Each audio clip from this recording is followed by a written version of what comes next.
자, 이번 시간 이제 390쪽의 6월 민주항쟁입니다. 우리가 저번 시간에 이어서 전두환 정부 이어서 가겠습니다. 그래서 이제 6월 민주항쟁 들어갑니다. 자, 동그라미 1번에 6월 민주항쟁의 전개인데요. 기억본 배경 1987년 1월 달에 서울대생 그 박종철 학생이 그 체포가 됩니다. 그래서 이제 고문을 받다가 물고문으로 사망하는 박종철 이른바 고문치사 사건이 벌어지게 되는 것이에요. 당시에는 그 신군부 물러가라 시위대에 활동을 했었겠죠. 박종철 고문치사 사건이 이제 있었고요. 불만 여론 활성화가 돼 있죠. 이 당시의 정부는 독재 정부였기 때문에 그렇죠. 대통령 직선제 개헌을 해달라 하는 개헌 요구들이 빗발치는 것이 1987년에 확산이 됩니다. 정부는 이것이 왜 그러냐면요. 박종철 고문치사 사건이 있었는데요.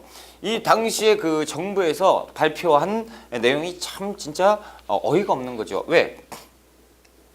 테이블에서 대화를 했다라는 거죠. 그래서 네가 했지라고 얘기하니까 안 했는데요. 이놈이 책상을 탁 하고 쳤대요. 그러니까 저쪽에 있는 사람이 하고 심장마비로 죽었다라고 누가 믿습니까? 그렇죠? 그래서 박종철 그 사체를 달라 부검을 해봐야겠다라고 했는데 4월달에 결국에 4월달에 부검을 해요. 그런데 여기에서 이제 물고문이었다.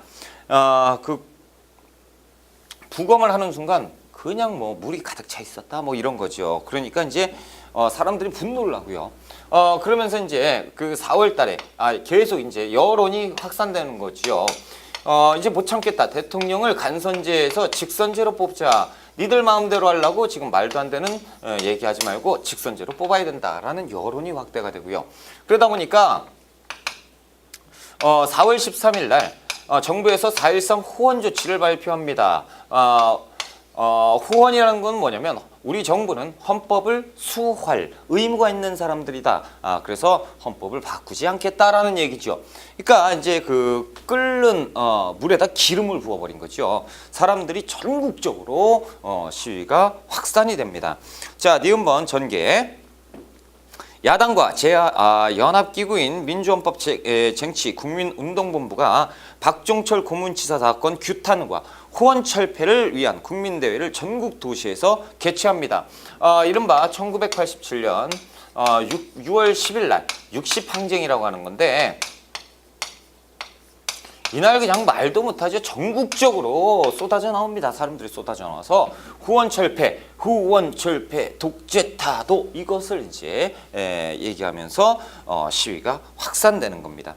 자, 범국민적인 반독재 민주화 투쟁으로 발전이 되고요. 결국에 이 정부에서는 안 되겠다. 6.29 선언을 하게 되는데요. 6월 29일 날 선언을 합니다. 여러분들이 원하시는 대로 우리가 졌다. 원하시는 대로 우리가 대통령 직선제로 개헌을 하겠다라는 선언을 하는데 그것이 6월 29일 6.29 선언입니다. 그래서 6월 민주항쟁으로 인해서 우리가 헌법을 바꾸게 되었다라는 거죠. 그래서 5년 단임에 한 번만 할 수 있죠. 그리고 대통령은 직선제로 뽑는 헌법이 개정으로 가게 되는 것이 이것이 9차 개헌입니다. 그렇죠? 동그라미 2번에 6월 민주항쟁의 4.19 혁명 이후 가장 규모가 큰 민주적 항쟁이었다라는 거죠. 자, 이로써 이제 그 6.29 선언을 하고 대통령 직선제로 됐는데 자, 이제 다음에 그 기호 1번 노태우 그리고 기호 2번 기호 2번이 김영삼 그리고 기호 3번이 김대중 이렇게 되면서 표가 찢어져 버려요. 결국에는 기호 1번 노태우가 당선이 되게 되니 이것이 이제 노태우 정부가 들어서게 되는 것입니다. 그래도 노태우 정부에 대해서는 의미가 있습니다. 뭡니까? 그래도 대통령을 국민의힘으로 뽑았다라는 거죠. 자, 수립 대통령 선거 결과 민주정의당, 민정당 노태우가 13대 대통령으로 당선이 됐고요. 여소야대였어요. 처음에 여당은 적겠죠. 그리고 야당이 컸는데 민정당, 통일민주당, 그리고 신민주공화당 3당이 합당을 하면서 거대 여당으로 다시 탈바꿈하게 되고요. 동그라미 3번 국내 정책, 그래서 청문회를 하는데 50비리 특별위원회, 이런 건 모르셔도 되고 전국민 의료보험 제도가 실시됩니다. 그래서 지금까지 이제 건강보험이 다 적용이 되잖아요. 89년 노태우 정부 때고요. 외교 정책이 또 중요하죠. 제24회 올림픽을 개최를 하죠. 그래서 서울올림픽이에요. 서울올림픽 이것을 이제 성공리에 1988. 그래서 88년도 88 서울올림픽이라고도 부르는 것이고, 그리고 북방 외교에도 힘씁니다. 북방 외교라고 하는 것인데 당시에 사회주의 국가들이 있죠. 사회주의 국가들하고 우리가 외교 관계가 전무했어요. 그런데 이 서울 올림픽을 기점으로 해서 우리가 이제 소련과 그리고 중국과 외교 관계를 체결하게 되니 이것을 가지고 북방 외교라고 부릅니다. 그래서 이제 처음으로 우리가 소련 1990년에 중국 1992년에 각기 수교를 맺게 돼서 사회주의 국가와도 우리가 외교 관계를 체결했다. 그리고 이제 1991년에는 유엔에 남북한 동시가입을 합니다. 이것도 시험 문제 잘 나와요. 제가 이제 칠판에 써놓은 것은 다 시험 문제 나온다 보시면 되고요. 또 1991년에 남북 기본 합의서 외우셔야 돼요. 다 남북 기본 합의서도 체결을 합니다. 그리고 한반도 비핵화에 공동선언을 하는 것이 역시 1991년이에요. 그래서 이 노태우 정부 때 이 내용이 시험 문제 엄청 잘 나오니까요. 체크 잘 해두시고요. 자, 노태우 정부를 거쳐서 이제 김영삼 정부가 들어서게 되는 거지요. 김영삼 정부. 역시 김영삼 정부는 또 중요해요. 왜냐하면 자, 노태우 정부, 노태우는 출신 성분이 뭡니까? 군인이죠. 군사정부가 이어졌다고 보시면 되는 거예요. 그렇죠? 그런데 이제 김영삼 정부에 들어서 최초로 문민정부가 들어서게 된 거죠. 동그라미 2번 정책, 국정 목표 깨끗한 정부입니다. 자, 그리고 1993년에 그 금융실명제를 실시를 합니다. 금융실명제 엄청 중요해요. 외우셔야 되고요. 지방자치제도 전면적으로 시행을 하니 1995년에 지방자치제, 이른바 지자체를 전면적으로 시행했다라는 거. 자, 그리고 OECD에도 가입합니다. 1996년에 OECD에도 가입하면서 이제 국제사회에서 우리도 어느 정도 위치를 잡게 된다라는 거죠. 쌀 시장도 개방을 하고요. 그리고 그 역사 바로 세우기, 이 사업이 또 굉장히 중요하죠. 역사 바로 세우기 당시까지 이 일제 잔재가 남아 있어요. 그래서 이 역사를 바로 세워야겠다. 그래서 당시에 조선 총독부 건물이 있었어요. 이게 왜 있냐 이거죠. 그래서 1995년에 철거를 해버렸습니다. 이놈의 건물이요. 경복궁의 근정전이 보이는 앞에 그 길을 막아놨었어요. 이 기운을 끊으려고 했었던 거지. 그래서 이 건물도 철거를 했었고, 그리고 이제 국민학교. 이것이 무슨 일이냐라는 거죠. 아직까지 국민학교, 뭐 한국신민학교가 아직까지 존재해. 그래서 이것들 철폐하고 어떻게 초등학교로 개칭한 것이 1996년. 자, 12.12 사태를 군사반란으로 규정을 했고요.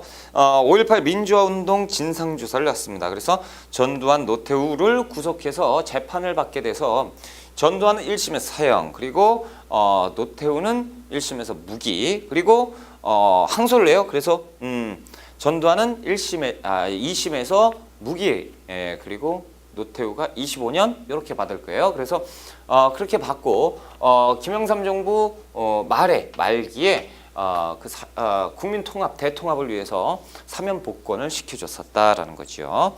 자, 그리고 외환 위기가 있었습니다. 외환 위기 참 안타깝죠. 1997년에 있었는데 이것이 이제 IMF예요. 국고채가 바닥을 쳐버렸단 말이죠. 그래서 IMF 국제통화기금의 통화를 그러니까 돈을 빌려왔다라는 거죠. 안타까운 사건이 외환위기였고, 자 이제 김대중 정부에 들어왔습니다. 김대중 정부. 자, 김대중 정부도 그 시험에 많이 나옵니다. 그렇죠? 자, 통일에 동그라미 1번 수립 김대중 대통령이 당선이 됐고요. 정책 니은번 보세요. 외환위기를 극복합니다. 그래서 이 외환위기가 2001년에 외채를 상환해요. 이것을 정부가 했느냐? 정부도 물론 열심히 했겠지만 그보다 더 중요한 것은 국민의 힘이었다라는 거죠. 국민의 근무기 운동이 있었다라는 거죠. 예전에 1907년에 국채보상운동이 있었잖아요. 똑같습니다. 금모으기 운동 누가 얘기도 안 했어요. 자발적으로 우리가 금을 모아서 국가의 빚을 갚자. 그래서 우리는 대단한 민족이다라는 거죠. 국가의 위기가 닥쳤을 때 우리의 힘으로 위기를 극복한다라는 거예요. 그리고 유례없는 일이잖아요. 1997년 이 IMF 역사상 이렇게 외채성을 빠른 시간 내에 이렇게 갚은 나라는 없었대요. 우리나라가 최초다라는 거죠. 자, 동그라미 3번 대북 정책도 있었는데요. 금강산의 관광이 시작되었다라는 거죠. 요것은 이제 1998년이에요. 외우셔야 돼. 다 김대중 정부입니다. 이렇게 지금 제가 써놓은 것은 이 정부에 있었던 일 이렇게 이제 정리를 해놓은 거예요. 자, 그리고 제 1차 남북 정상회담이 있었죠. 정상들이 만났습니다. 이것이 2000년이에요. 이 엄청난 일이죠. 이거 뭐 완전히 그냥 해외 탑뉴스였어요. 그래서 우리나라 당시에 김대중 대통령이 북한에 가서 당시에 그 북한의 김정일 국방위원장과 만나게 된 거죠. 그러면서 이제 그 6.15 남북 공동선언을 발표합니다. 그래서 통일에 대한 문제를 다시 한번 얘기하게 되니 이것이 이제 시험 문제 무조건 나온다라는 거죠. 이렇게 되고요. 그 다음에 이제 노무현 정부죠. 노무현 정부입니다. 자, 노무현 정부. 그래서 동그라미 2번에 기억번 FTA를 체결하고요. 한미 FTA 무역협정이죠. 한미 무역협정 FTA를 체결을 하는 것이 이제 노무현 정부고, 그리고 또 제2차 남북 정상회담을 열게 되는 것이에요. 그래서 2007년에 있었거든요. 2007년에 14 남북 공동선언, 14 남북 공동선언을 발표하게 됩니다. 이것도 이제 1차, 2차. 예전에는 노무현 정부가 들어서기 전에는 2차는 나오지 않았었어요. 근데 1차만 나왔어요. 1차 단어가 없었지. 그냥 남북 정상회담이었다라고 했는데, 이제는 이제 노무현 정부도 시험에 나오기 때문에 1, 2차를 구분하셔야 됩니다. 그래서 이렇게 이제 보시고, 그리고 이제 그 다음에 이제 이명박 정부죠. 이명박 정부가 들어왔었고, 그리고 이제 그 다음에 박근혜 정부가 들어왔었고, 이 박근혜 정부는 최초로, 그러니까 이제 임시정부 빼고요. 대한민국 헌정사상 탄핵을 당하게 되죠. 그래서 탄핵 대통령으로 마감을 했고요. 그 다음에 현재 문재인 정부죠. 그래서 문재인 정부가 들어왔다라는 거죠. 이렇게 이제 현재까지 이어왔다. 자, 그렇다면 이제 그 페이지 쫙 넘어가서요. 398쪽으로 갑니다. 여기에 있는 내용들은 시험에 나옵니다. 이 정리 잘 해두시고 무조건 외우셔야 돼요. 잘 외워놓자라는 거죠. 자, 398쪽. 자, 북한 정권과 통일 정책인데요. 북한 정권. 우리가 솔직히 제가 말씀드리면 북한 정권은 공부할 필요가 없다라는 거예요. 시험에 안 나옵니다. 북한 정권은 그냥 한번 보는 거예요. 한번 편하게 보시자라는 거죠. 북한 정권. 그래서 양가로 1번에 조선민주주의 인민공화국이 만들어지죠. 그래서 1948년 9월 달에 조선민주주의 인민공화국이라는 괴뢰 정부를 수립하게 되는 거예요. 자, 그래서 김일성이 내각 수상에 취임을 하고요. 자, 김일성 유일체제예요. 그래서 독재 기반이 강화되지요. 기업번에. 디귿번 군사노선입니다. 그래서 북한은 4대 군사노선을 채택을 하는데 이게 뭐냐면 전 인민의 무장화입니다. 그래서 백성들, 국민들이 이 모두가 다 무장을 해야 된다라는 거죠. 그리고 리을번 주체사상인데 주체사상 쉽게 얘기하면 김일성이 우상화되는 거예요. 그래서 신격화되는 거죠. 자, 양거래 3번의 후계체제. 그래서 그 김정일 후계체제.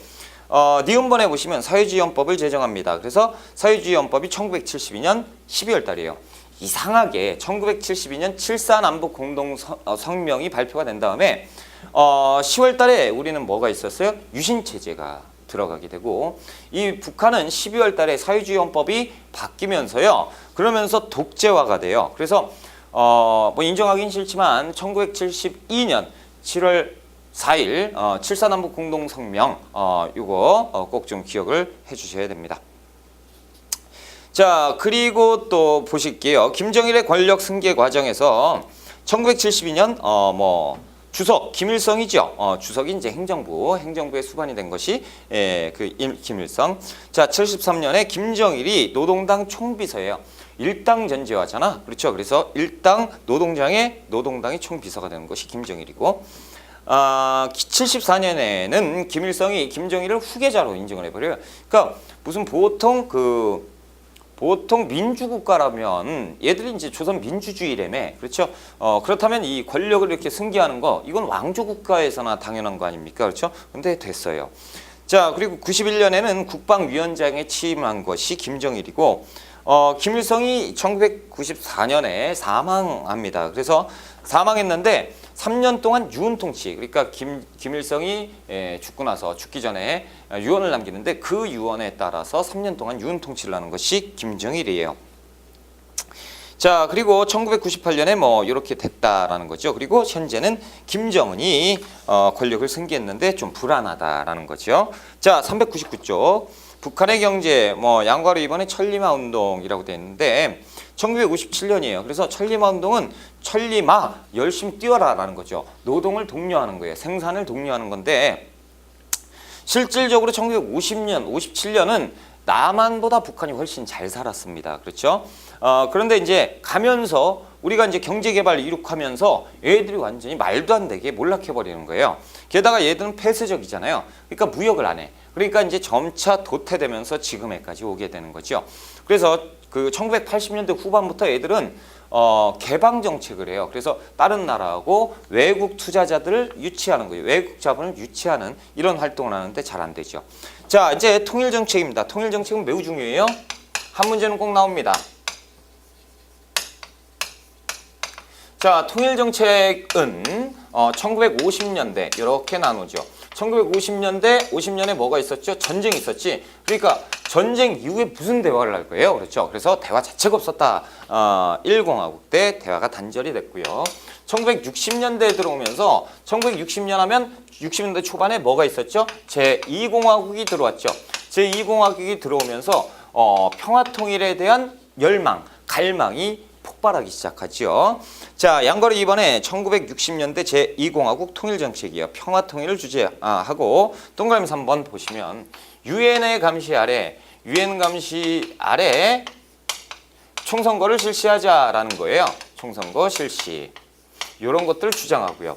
일부 학생들은요, 판문점에 가서 우리 학생 대표가 만나서 대화를 하자라는 학생운동도, 학생회담도 추진을 했었는데 잘 안 됐다라는 거죠. 그래서 동그라미 4번에 학생 가자 북으로 오라 남으로 이런 구호 아래 어떤 모임 단체를 만들었고 일부 학생들은 판문점에 가서 학생회담을 개최하자라고 했는데 이제 잘 안 됐죠.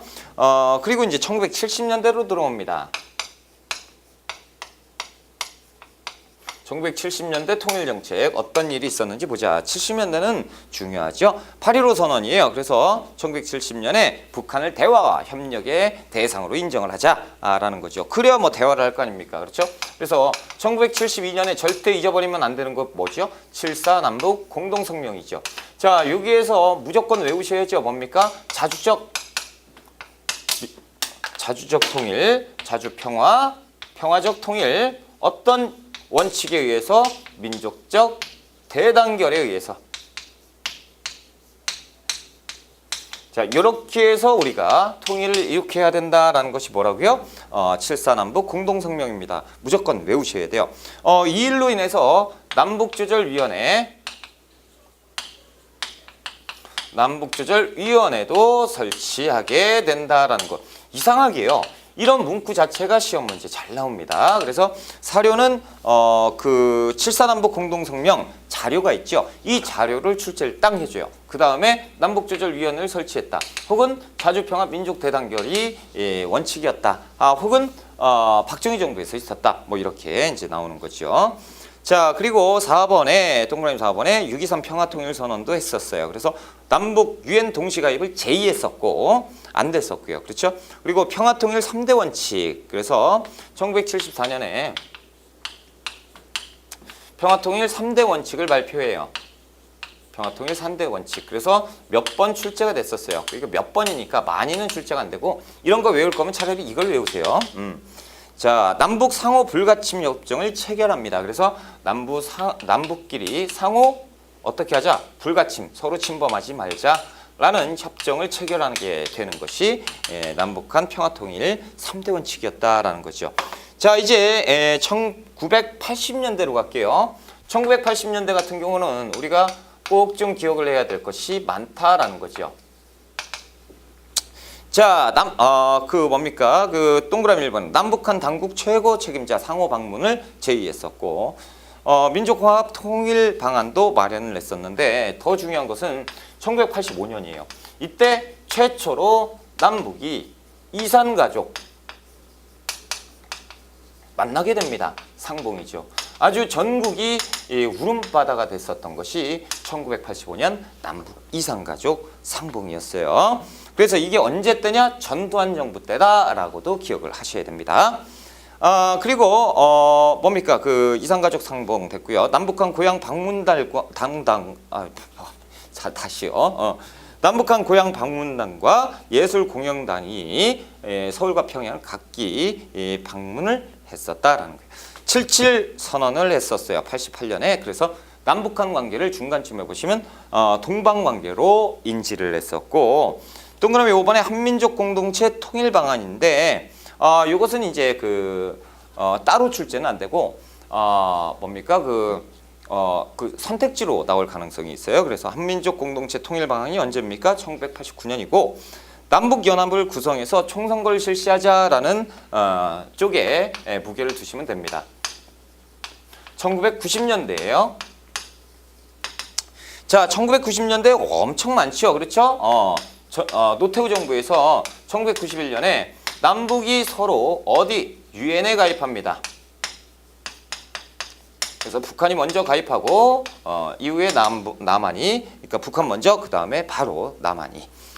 그리고 이제 남북 기본합의서 1991년 남북 기본합의서 외워야 돼요. 남북 기본합의서인데요. 최초의 남북한 공식 합의입니다. 그래서 내용도 아셔야 돼요. 화해, 그리고 불가침, 민족 내부의 교류, 서로 교류를 해서 이렇게 해야 된다. 그리고 또 뭡니까? 한반도 비핵화예요. 지금 이 시간에만 해도 벌써 1991년을 2번 썼죠. 엄청 중요하다는 얘기예요. 시험에 잘 나온다는 얘기죠. 자, 동그라미 3번에 3대 기조 통일 방안이 있었고요. 동그라미 4번에 민족 공동체 통일 방안이에요. 그래서 1994년에 있었는데요. 동그라미 5번 정상회담까지 가려고 했어요. 그래서 당시에 그 김영삼 정부 때 김일성이 사망합니다. 그래서 김일성이 사망하면서 이 남북 정상회담이 무산돼 버려요.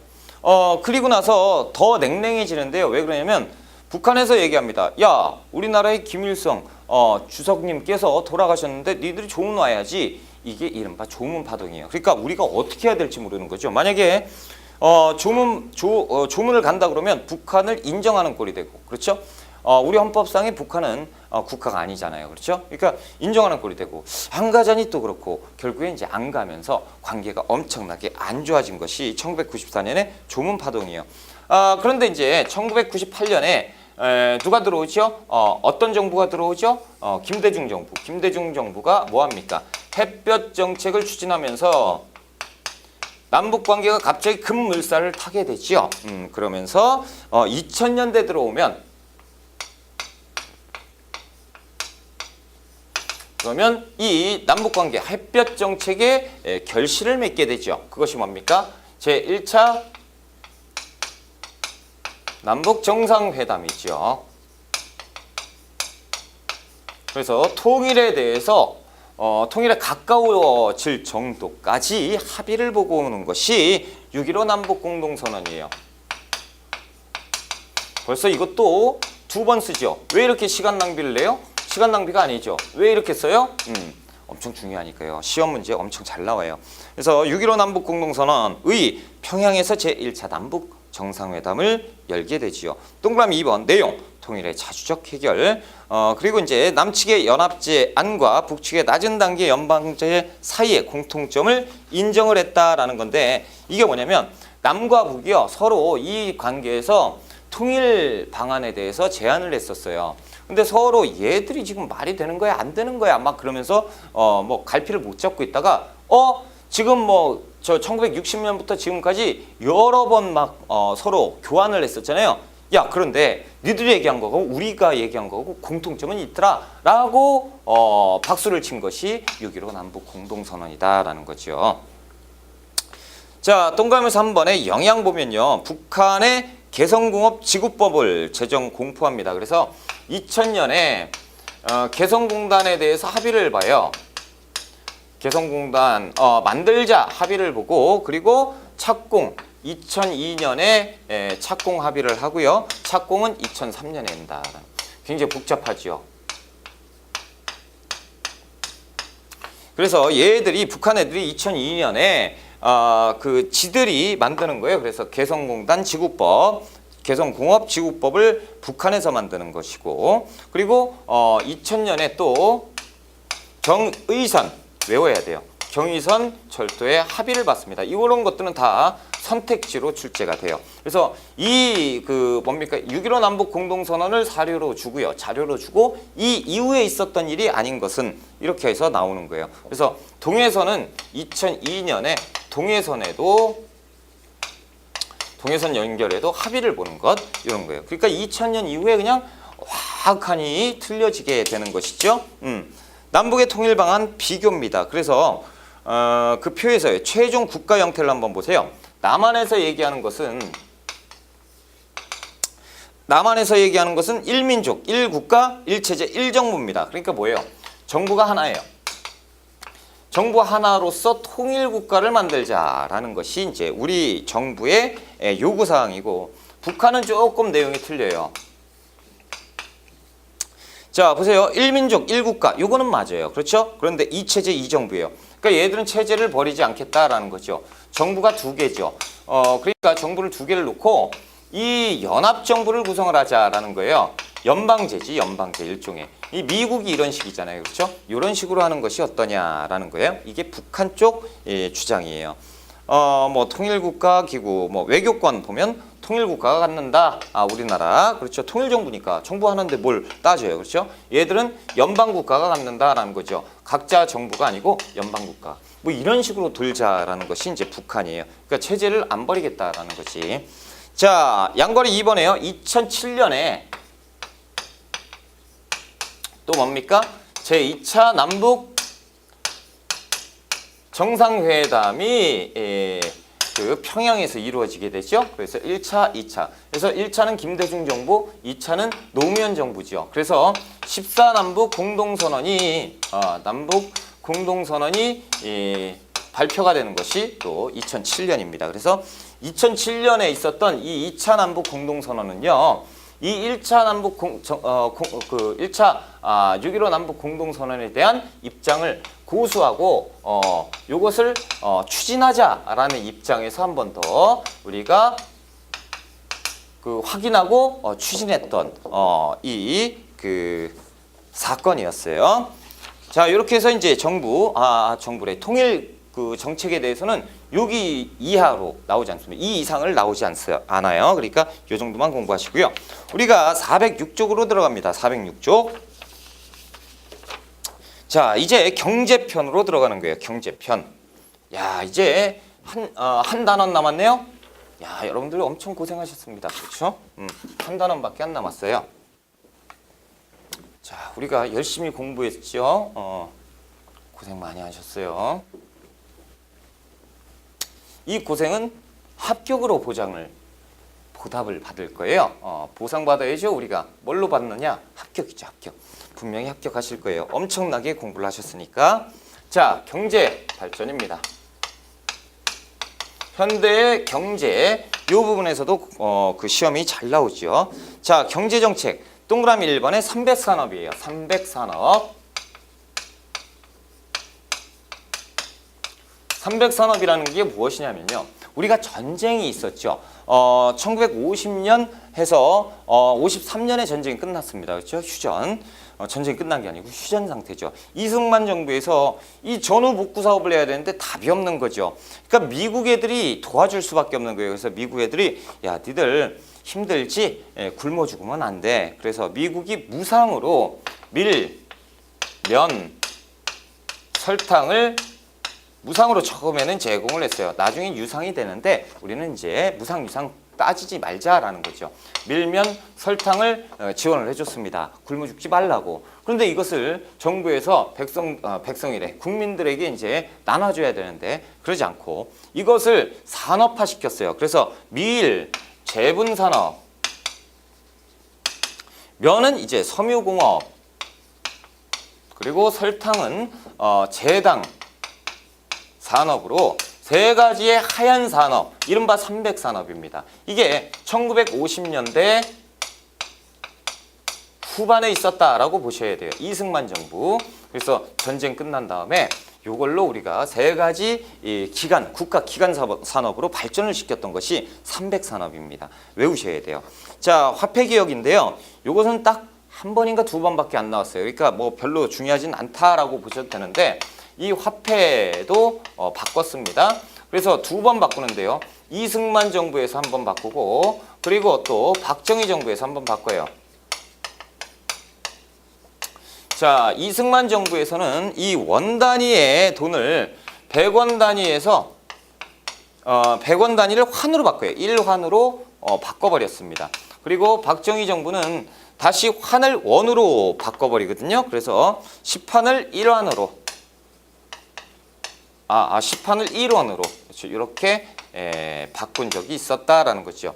이 일을 왜 했었느냐? 통화 보세요. 통화를 줄이고 있죠. 100원짜리를 1로, 10원짜리를 1원으로 이렇게 이제 줄인 이유는 통화의 그 팽창을 막기 위해서요. 통화가 너무 사회에 유통이 많이 되면 뭐가 되죠? 인플레이션이 오죠. 그 인플레이션을 막기 위해서인데 이승만 때는 뭐가 있었죠? 전쟁이 있었어요. 박정희 때는 뭐가 있었습니까? 경제개발 5개년 계획이죠. 그래서 경제발전을 위해서 박정희 정부에서 화폐 개혁을 했고요. 이승만 정부는 전쟁 이후에 이 인플레이션을 막기 위해서 시행을 했었다. 이렇게만 알고 계시면 돼요. 시간 없으면 우리가 이거는 버리자라는 거죠. 자, 그 동그라미 3번에 경제개발 5개년 계획인데 절대 이것은 버리면 안 돼요.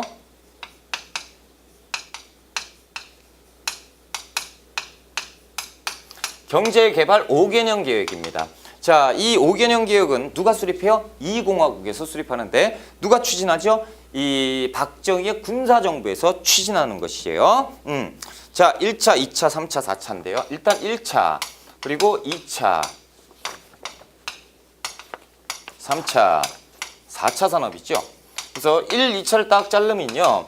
이것은 이제 경공업 중심 기간 산업을 이제 육성하는 데 힘을 쏟았고요. 3, 4차 산업은 이제 중화학공업을 발전시키는데 힘을 쏟았다라는 거죠. 그래서 1, 2, 3, 4차인데 우리 시험에서는 어떤 것들이 많이 나오면 이 2차 산업이 굉장히 많이 나옵니다. 그래서 2차 산업이 굉장히 많으니까 시간이 없으면 2차 산업만 외우자라는 거예요. 자, 1차 62년부터 66년까지. 그래서 62년부터 66년까지 뭐 별거 없습니다. 수출 산업 육성, 기간 산업. 아주 기본적인 산업을 육성을 했을 때예요. 그리고 2차 산업이 이제 한 일이 많죠. 그래서 이때 2차 산업 하면 1967년부터 71년까지거든요. 그러다 보니까 이 사이에 있었던 일이 1970년에 있었던 일이 많이 있어요. 첫 번째로 이제 경부고속국도, 우리가 흔히 얘기하는 경부고속도로가 1970년에 뚫려요. 그리고 새마을운동 이것도 1970년에 시작이 됩니다. 그래서 잘 살아보세요. 그렇죠? 열심히 농촌부터 시작했던 새마을운동이 점차적으로 도시로 확대되는 운동이 새마을운동입니다. 이것이 1970년 2차 개발계획 때 있었던 것이다라는 거, 이것만 보시면 되고요. 3차 때 맨 끝에 보시면 뭡니까? 포항제철. 포항제철이 3차 개발계획 기간에 있었다라는 거. 그리고 4차에 보시면요. 맨 끝에 요거는 반드시 외우셔야 돼요. 수출 100억 달러 달성을 합니다. 수출 100억 달러 달성은 1977년이에요. 연도도 외우시고요. 엄청나게 중요해요. 무조건 나온다 보시면 돼요.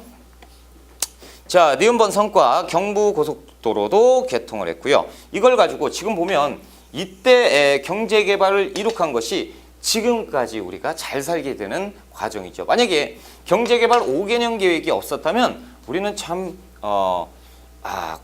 경제적으로 힘든 시간을 계속 보냈을 거예요. 그러니까 박정희 정부의 공이 있고 과가 있다면 그걸 다 같이 공부를 하셔야 돼요. 이것은 어찌됐건 잘했다라는 거죠. 경제 발전을 했다.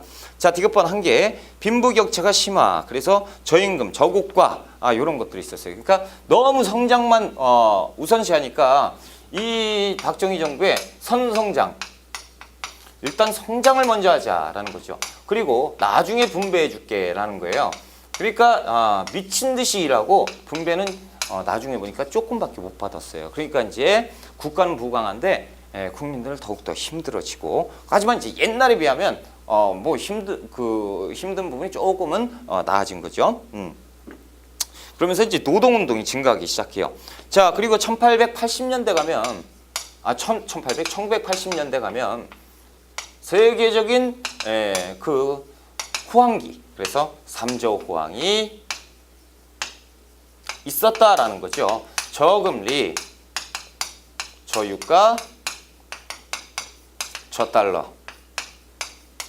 그러면서 우리가 경제 발전이 굉장히 뛰어났고 이때 우리가 잘 먹고 잘 살았다라는 얘기인데, 어떤 그 경제 쪽에 전공하신 분 같은데 저한테 예전에 따진 적이 있어요.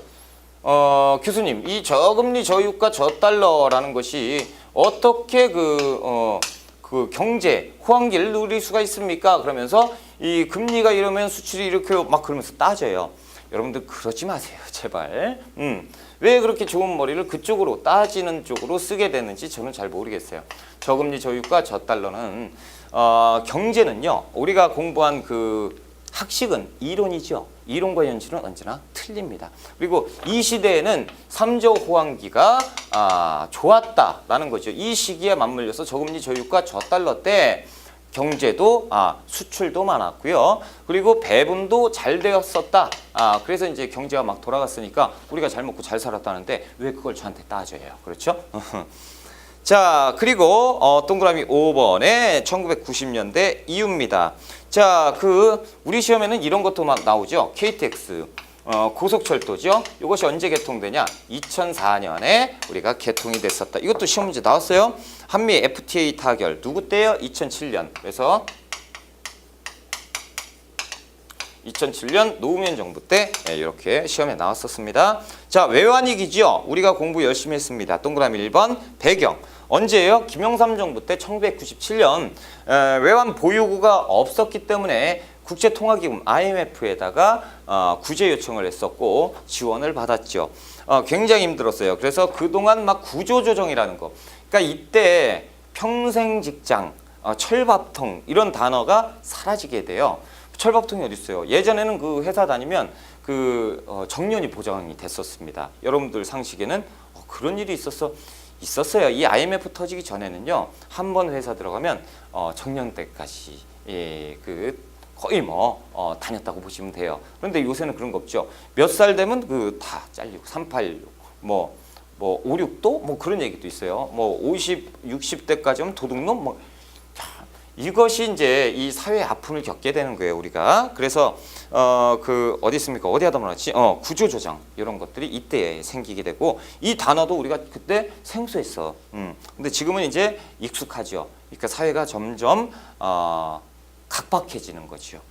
자, 극복은 어떻게 됐다? 금 모으기 운동입니다. 그래서 너나 할 것 없이 금을 모아서 국가의 빚을 갚기 시작했고, 결국에 IMF 관리 체제를 2001년에 외철 상환하면서 극복을 했었다라는 거. 김대중 정부 때. 그래서 김영삼 정부 때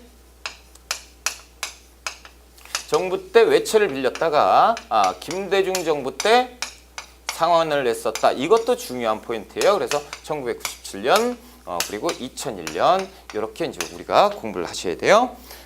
그리고 이제 중요한 거죠. 동그라미 2번에 새마을 운동입니다. 어디 있어? 새마을 운동 여기 있죠. 자, 새마을 운동은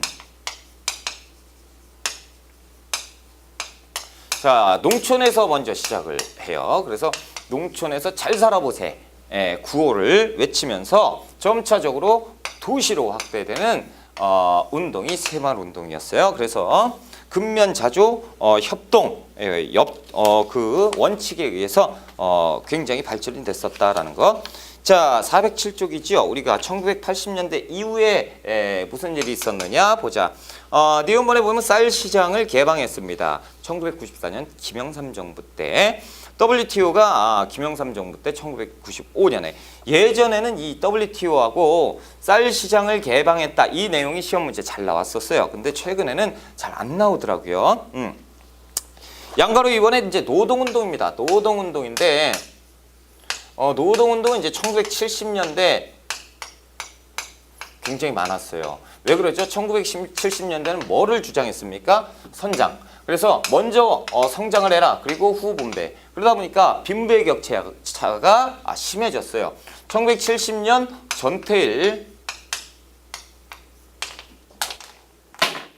전태일 당시 전태일이 자, 노동자들의 모든 것들을 이제 대변해서 몸에 기름을 붓고 분신을 해버렸죠. 전태일 분신 사건을 계기로 노동자의 요구가 구체적이고도 본격화됩니다. 그러면서 1979년에는 뭡니까? 우리가 정치편에서 배웠던 YH 무역 노동운동 같은 이 노동운동이 전개가 되는 것이 1970년대예요.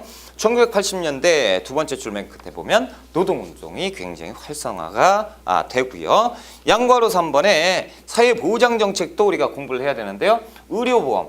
의료보험은 누구 때입니까?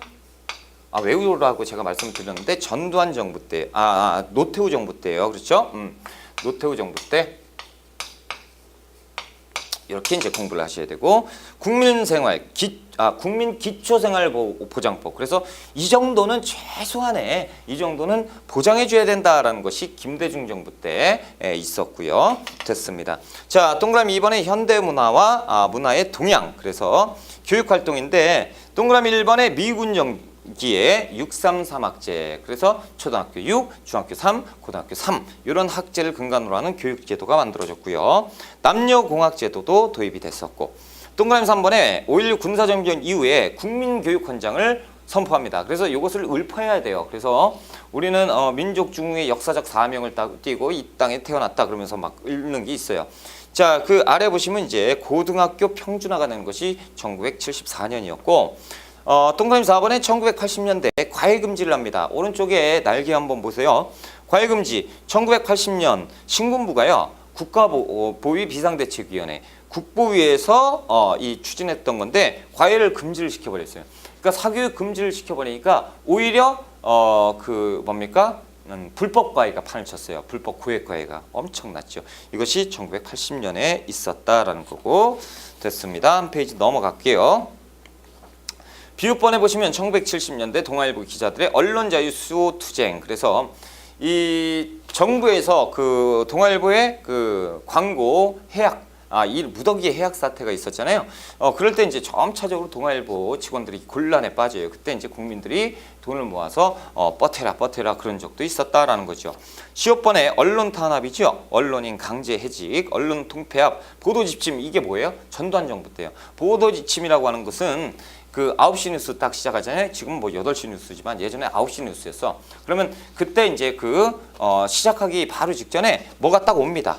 테이블에 있어. 그러면 앵커가 이걸 줄줄줄 읊어야 돼요. 오늘 정부는, 오늘 대통령은, 오늘 정부는 이런 것들을 읊어야 돼요. 그래서 방송 2사죠. KBS, 뭐 MBC 이들이 어쩔 수 없이 읽어야 되는 보도 지침이 있었어요. 이건 꼭 보도해라고 하는 거죠. 그러니까 이제 언론이 완전 통제됐던 거지.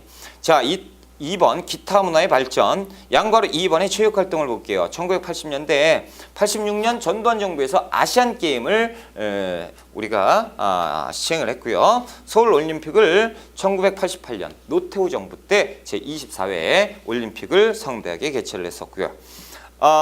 동그라미 3번에 2000년대 보면요. 김대중 정부 때 시드니 올림픽이 있었어요. 그때 남한과 북한이 공동으로 입장한 적이 있었습니다. 그리고 2002년은 한일 월드컵 이 축구 대회를 했죠. 난리가 났었어요. 이건 뭐 완전히 그렇죠. 우리가 4강까지 올라갔잖아요. 그렇죠. 그래서 4위로 마감을 했었는데 엄청난 일이 있었다라는 거예요. 자, 그래서 여러분들 지금까지 공부하시느라고 굉장히 고생을 많이 하셨어요. 자, 이렇게 이제 마무리가 되는데요.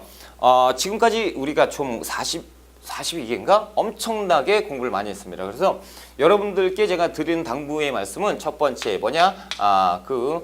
우리는 합격할 것이다. 라는 것이. 자, 합격. 왜요? 공부를 엄청나게 했습니다. 그렇죠? 그래서 이론 정리를 굉장히 많이 하셔야 돼요. 그래서 시험 직전까지 우리가 이론을 좀 보셔야 되고요.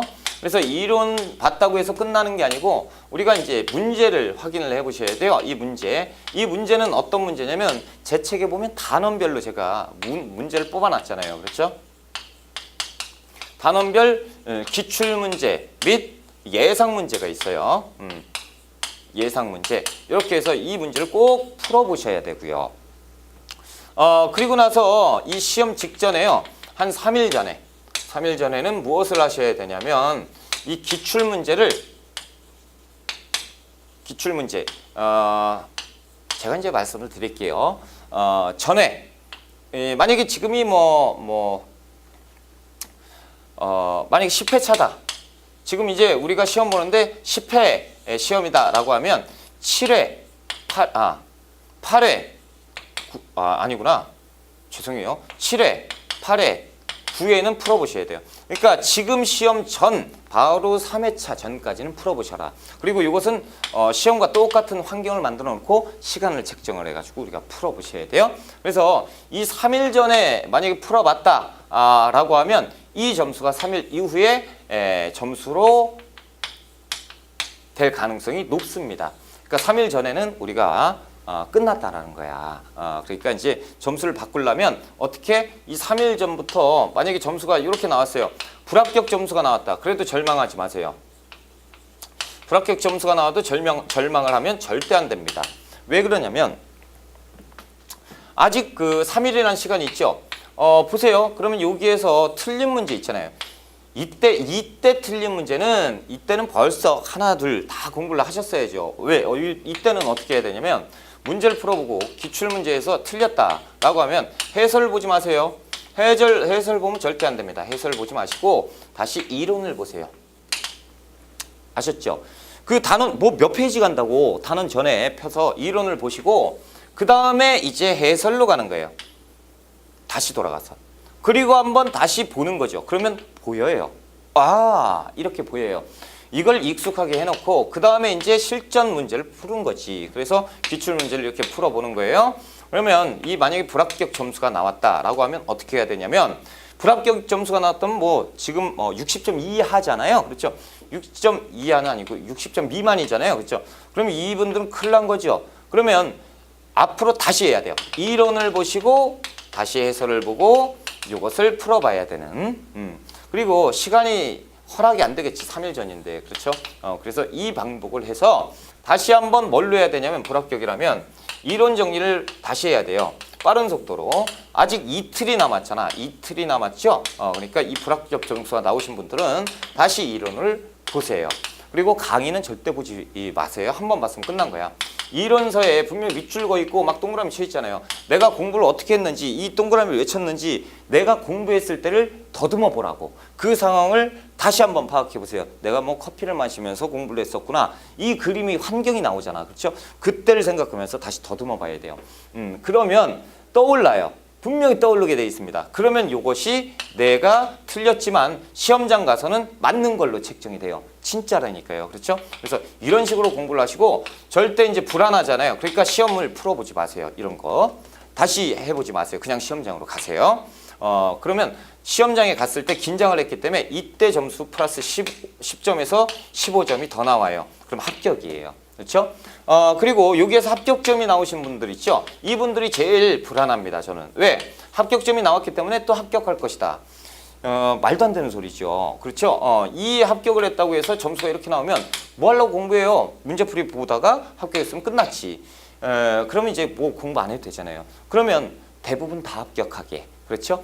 난이도가 높을 수가 있어요. 그러면 떨어질 수가 있죠. 그렇죠? 그것을 대비해서 합격 점수가 나오신 분들도 어떻게 해야 되냐면 제가 뭐라고 했죠? 시험장에 가기 전까지는 거만하면 절대 안 된다고 그랬어요. 그렇죠? 내가 합격 점수 나왔어요. 그래요. 막말로 98점 나왔다고 칩시다. 절대 안 떨어지겠죠? 이런 사람들도 떨어지는 거 제가 여러 봤어요. 많이는 아니지만 봤단 말이에요. 그러니까 이런 것을 믿으시면 안 돼요. 왜? 시험장은 분명히 환경이 틀려요. 그래서 이때하고 맞물려서 원래는 봐야 되는데 보지 말고 합격점이 나오시는 분들은 틀린 문제를 중점으로 다시 한번 살펴보시고 그러면 이분들은 틀린 문제가 적기 때문에 이런 거 확인하는 거 금방 합니다. 그렇죠? 그러면 이분들 어떻게 하죠? 이론을 정리하세요. 남은 시간 이틀 동안 이론을 다시 한번 빠른 속도로 정리를 하는 겁니다. 딱 정리하고 그리고 어떻게 정리하냐면 그 시험장에 가서 여러분들 시험장 가서 뭐 하실 건데요? 그냥 시간 때우다가 시험 보실 거예요? 보긴 봐야 되잖아요. 그러니까 이 이론 정리가요. 예전에 여기에서 요렇게 요 정도로 해놨다면 이론 정리할 때 여기에서 내가 여기 동그라미 쳤구나. 이렇게 이제 깔끔하게 정리가 돼 있을 거란 말이지. 여러분들 시험 한 번 보고 말 거죠. 한 번 보고 말 거잖아.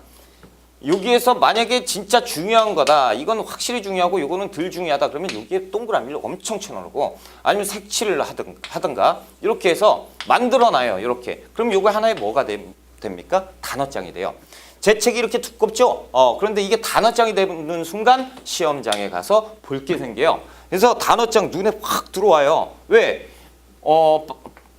빠르면 어제, 늦으면 엊그제 봤던 거거든. 눈에 확 들어오죠? 그래서 그것만 달달달달 외우게 돼요. 보세요. 제가 분명히 암기하지 말라고 했죠. 그런데 어떻게 됩니까? 암기가 됩니다. 그렇죠? 이 맨 처음에 공부를 시작할 때는 암기 답이 없어요. 흐름을 파악해서 지금까지 왔죠. 그러면 이제 암기를 하셔도 됩니다. 지금부터는 암기를 하실 때요. 그래서 암기를 하는 암기장을 만들어서 제 책으로 암기장을 만드세요. 그리고 시험을 보러 가는 거죠. 그리고 가장 중요한 건 뭐냐면 우리 앞부분에 있었던 거 있죠. 앞부분에 제가 이제 20개 주제별로 나눠놓은 게 있어요. 이걸 한번 다시 봐보세요. 우리가 지금까지 진도를 싹 다 뺐잖아요. 이걸 한번 앞부분에 20개의 주제별로 되어 있는 걸 한번 차분히 봐보세요. 처음에 봤던 때하고 지금 봤을 때 느낌이 확연히 틀려질 것입니다. 자, 이렇게 이제 정리를 하고요. 그 긴 시간 동안 여러분들 참 이 긴 강의 듣겠다고 지루한 강의 들으시겠다고 고생 엄청나게 많이 하셨습니다. 저는 참고로 완주하신 분들, 완강하신 분들에게 박수를 쳐드리고 저도 고생했다고 좀 해주세요. 그렇죠? 저도 조금 고생은 했습니다. 그런데 여러분들의 합격을 생각하면서 강의를 만들었고요. 실질적으로 여러분들이 합격을 하셨을 때 저는 그거만큼 더 고마울 때가 없습니다. 그래서 뭐 수강 후기 같은 것도 좀 남겨주시고요. 그것이 저의 강의에 앞으로의 강의 또 모르죠. 제가 조금 있다가 또 강의가 또 바뀌게 되면 다시 한번 또 여러분들에게 서비스를 해드릴 거예요. 이렇게 열심히 해드릴 건데 저도 힘이 나야 될 거 아닙니까? 그렇죠? 여러분들 합격하셨을 때 합격 수기 남겨주시고 불합격을 하셨다. 그래도요. 비공식이라도 말씀을 해주세요. 그래야 제가 앞으로 어떻게 공부를 하셔라 말씀드릴 거 아닙니까? 그렇죠? 절대 포기하지 마시고 끝까지 시험장까지 당당하게 가시고 시험장에 가서는 거만하게 시험을 보세요. 나 이거 알아. 그런 다음에 그렇죠? 왜냐하면 시험장 가서 제가 없잖아요. 도와드릴 수가 없어요. 그렇죠?